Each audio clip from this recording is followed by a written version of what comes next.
This is Richard, Find eBook Readers blog, and today I have the Kobo Vox tablet.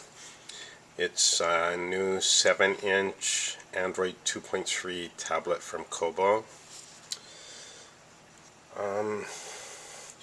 It's pretty thick, as you can see. It's a bit thicker than either the Kindle Fire or the Nook tablet will be when they come out in a couple days. The back has the Kobo's typical quilted back, and it's covered with a non-slip surface, so it feels comfortable in your hands. In terms of weight, it's kind of in between the Fire and the Nook tablet, so it's not too bad, but these things are still a little bit heavier than we'd like. Okay, on the bottom we have a USB port and a headphone jack. This is a speaker right here, and it's placed on the edge, which means when you lay the tablet down on a table or something, it's not going to be muffled. In terms of sound, it's not very loud. If there's a lot of ambient noise, you're probably going to have trouble hearing it.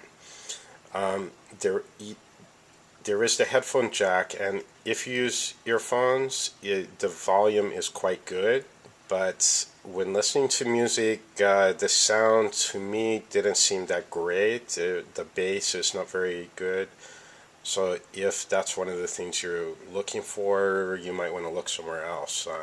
This is probably not the best sound quality for listening to a lot of music. Okay, on the top we have a power switch, volume control here, and this is a micro SD card slot. There's no cover on it. I've got a card in there now, you can just barely see it. Okay, this is the home screen. This is actually a widget, Kobo's Android widget. You can, if you don't like that, you can actually remove it, I believe, or you can move it to one of the other pages or something. It shows your 5 most recently read or recently added books, and the largest one is what you've had open last. And this is Kobo's Android reading app. It's missing some tools. Okay, for one thing I don't like is that you cannot make multiple bookmarks. It automatically makes a bookmark every time you close the book. I like to sometimes make more than one bookmark if there's something, places I want to go to in the book again. Of course, you can do highlighting and note-taking, so maybe that will serve the same purpose. But font style, you have a slider here. The largest font is quite large.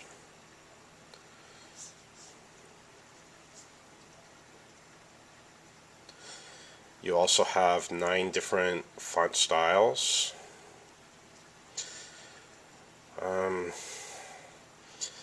You can change the brightness from within your book. Now, Kobo only gives you either the standard display, black text on white background, or a night mode, which is the opposite.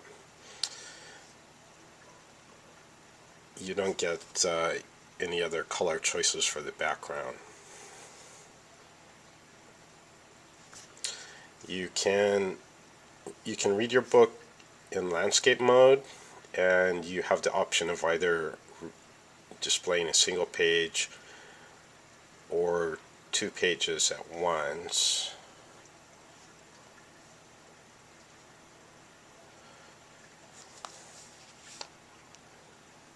I've got it set on 2 pages. You don't get the page turning animations. I imagine that's because somebody's patented that. So. And you have other buttons on the top here. You can go to the table of contents. You can see an overview of the book. And you can see your annotations. And things, of which I haven't made any here.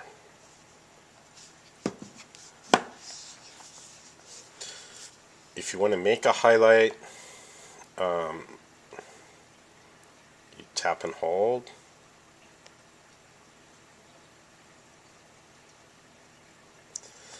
Sometimes it's a bit laggy here, as you can see. And you just drag your marker, and then you can add a note, or you can share it on Facebook, or you can create a highlight. Okay, some of the options you have in your library: you can sort books by last read, by title, by author, and you can display them either on a shelf, like I have them now, or as a list.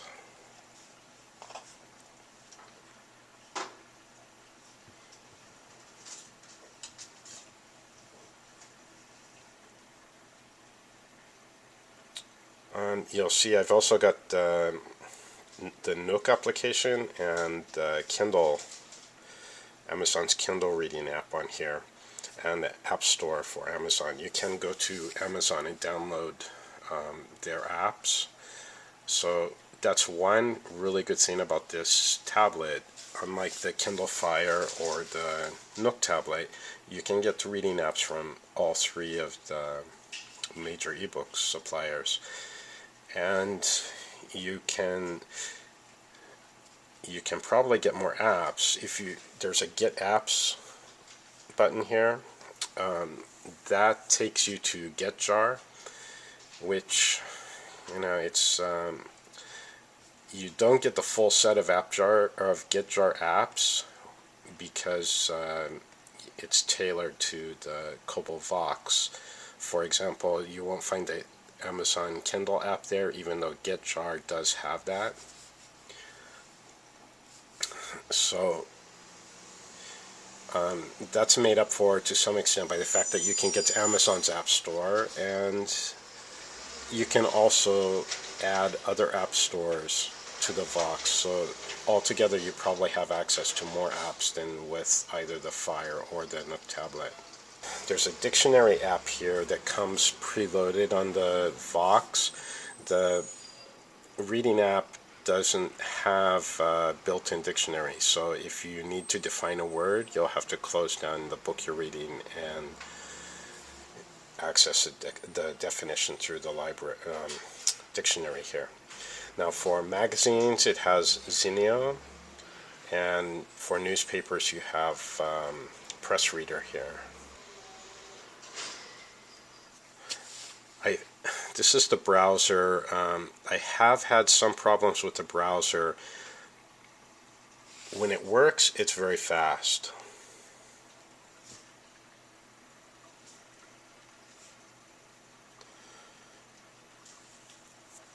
But I found that sometimes I have to go through and clear the cache and the history and the cookies and everything.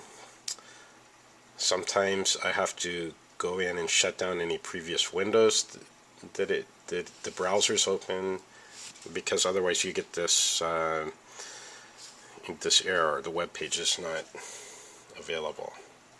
And it's got a good signal and everything. That's not the issue.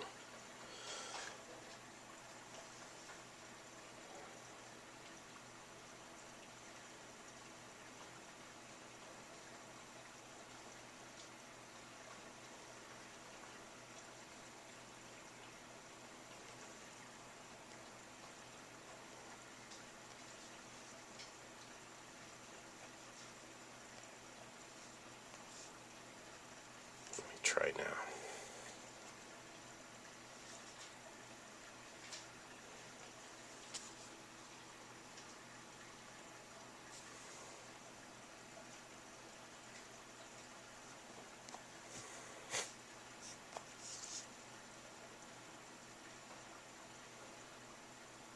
Sometimes the only way I can get the browser to work is just by rebooting the tablet. That looks like what I'm probably going to have to do here. Okay, I'm back. I had to reboot the Vox. It's a bit of a pain. I do have to say I have used the browser quite a bit without having any problems, and So anyway, now it's working.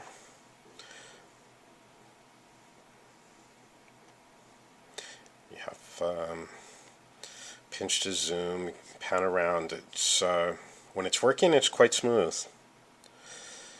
You also have these little magnification keys down here you can use, and of course you can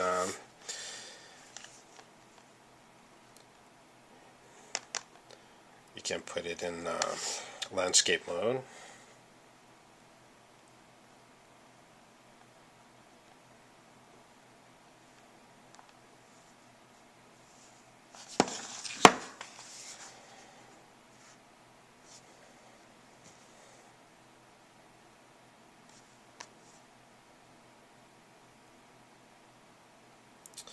This is one of my videos on YouTube.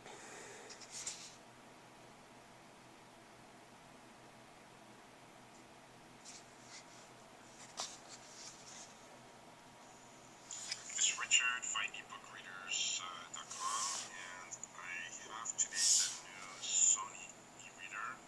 It's the PRS T1.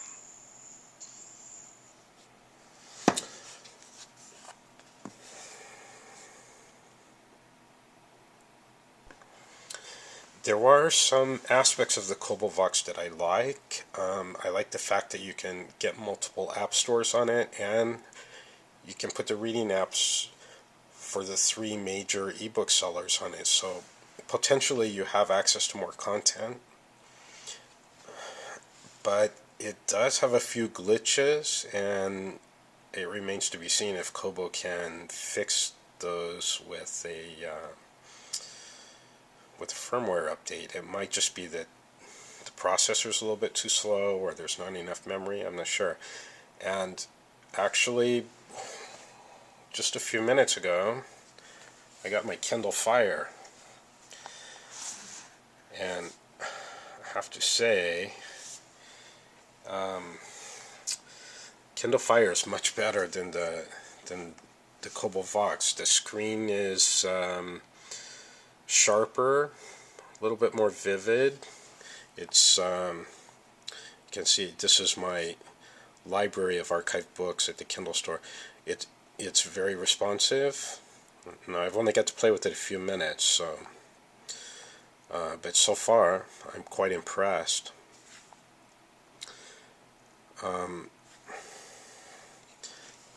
It seems to be a little bit better constructed. It's a little bit thinner, and it seems like there's some actual metal in here. It's not all just plastic.